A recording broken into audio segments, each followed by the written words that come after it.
Cette belle fleur-là en arrière de moi, c'est la Passiflora incarnata.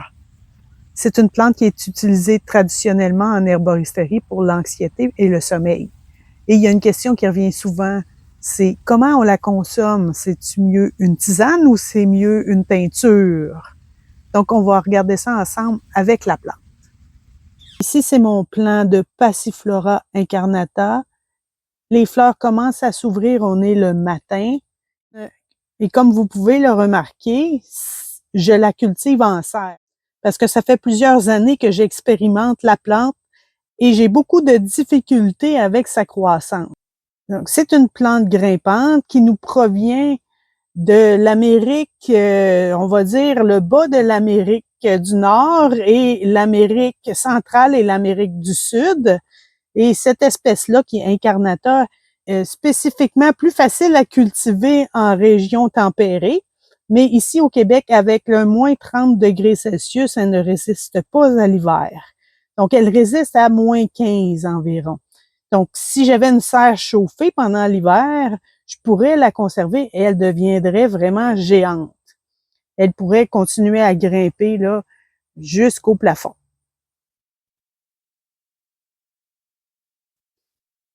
Donc, c'est un type de passiflore qui est principalement utilisé pour les propriétés médicinales parce qu'il y a d'autres types de passiflore comme Passiflora edulis qui donne des fruits savoureux qui sont les fruits de la passion.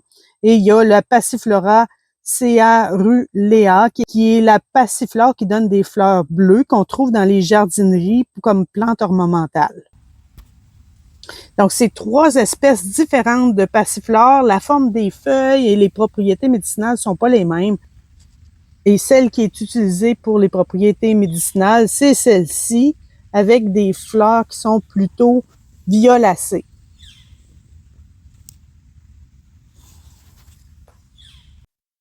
Si tu ne me connais pas encore, moi, c'est Mélanie Ricard-Quirion. Je suis phytochimiste et herboriste et je suis passionnée par les plantes médicinales et les principes actifs qu'ils contiennent, les extractions, les types de préparation. Quand on achète de la passiflore dans une herboristerie, on la retrouve sous forme séchée, en petits bouts. Donc, ça donne l'impression qu'on utilise peut-être surtout les fleurs, mais en fait, on utilise surtout les parties aériennes de la plante. Donc, la bonne nouvelle, c'est qu'on n'a pas besoin de sacrifier toutes ces magnifiques fleurs qu'on voit ici pour mettre dans notre tisane. On fait juste couper la partie supérieure du plant, la petite vigne, la nouvelle vigne qui vient de pousser. Parce qu'on veut avoir des parties de la plante qui sont tendres et qui sont faciles à hacher finement pour en faire notre infusion. La période juste avant ou pendant la floraison est la meilleure période pour la récolter. C'est là où il y aurait le plus de flavonoïdes, dont l'isovitexine, qui atteignent des concentrations élevées à ce moment-là. On peut l'utiliser fraîche ou on peut l'utiliser séchée. Moi, ici, j'ai l'opportunité de l'expérimenter sous sa forme fraîche, donc c'est ce que je vais faire. Dans les recommandations officielles, c'est environ 1 à 2 grammes d'herbe de passiflore séchée qu'on va mettre dans une tasse d'eau, qu'on va infuser 10 à 15 minutes. Là, on parle de la plante séchée. Si on a la plante fraîche, comme ici, on va en cueillir une plus grande quantité parce qu'il y a beaucoup d'eau à l'intérieur de la plante. Donc, moi, je vais m'assurer d'avoir environ 15 millilitres là, hachés finement de l'herbe et je vais laisser infuser un peu plus longtemps, environ 15 à 20 minutes, parce que la plante fraîche est beaucoup plus difficile à extraire. Et il y a une question qui revient souvent, la tisane ou la teinture, quelle est la meilleure? Dans le cas de la passiflore, parce que pour chaque plante, ça va être différent, comme on n'a pas trouvé les principes actifs qui travaillent spécifiquement au niveau du système nerveux pour avoir les effets recherchés, on ne sait pas encore quel mécanisme agit. On soupçonne qu'il y a certains flavonoïdes, comme la vitexine, et des acides aminés du type GABA qui agissent au niveau du système nerveux. Oui, l'infusion est très intéressante parce qu'il y a plusieurs des principes actifs qui nous intéressent dans la plante, qui se solubilisent bien dans l'eau, surtout dans l'eau chaude. Mais il y en a plusieurs qui se solubilisent aussi dans l'alcool. Donc, on aura vraiment des préparations qui sont assez distinctes parce qu'il y a des différences entre les types de principes actifs qui se retrouvent dans l'eau et ceux qui se retrouvent dans l'alcool. Mais comme les deux types de préparations sont suggérés en herboristerie, c'est plutôt une question pratico-pratique de savoir est-ce que je veux consommer l'infusion et pour certaines personnes, d'utiliser une infusion avant d'aller dormir les fait se réveiller pendant la nuit pour aller se soulager.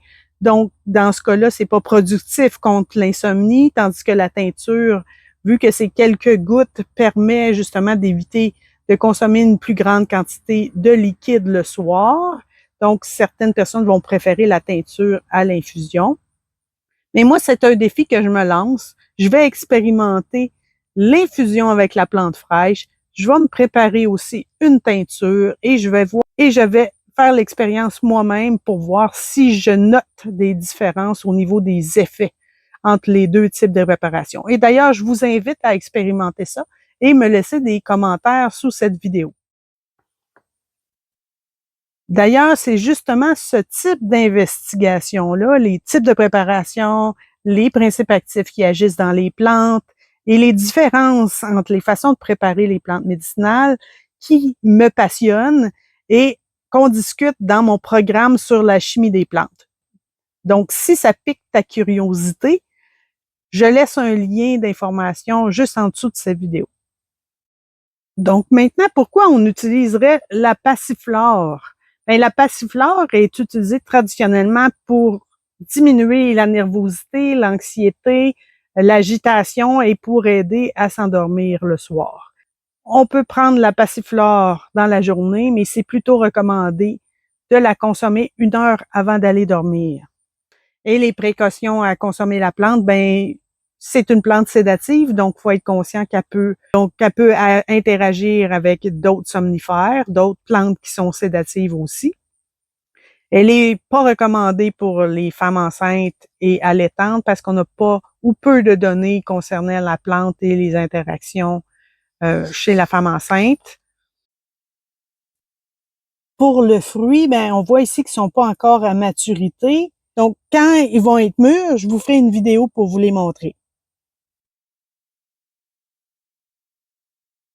Ici, c'est les actions sur le système nerveux qui t'intéressent. Pas tout de suite, j'ai une vidéo à te montrer où je parle en détail de 5 plantes nervines qui agissent au niveau du système nerveux.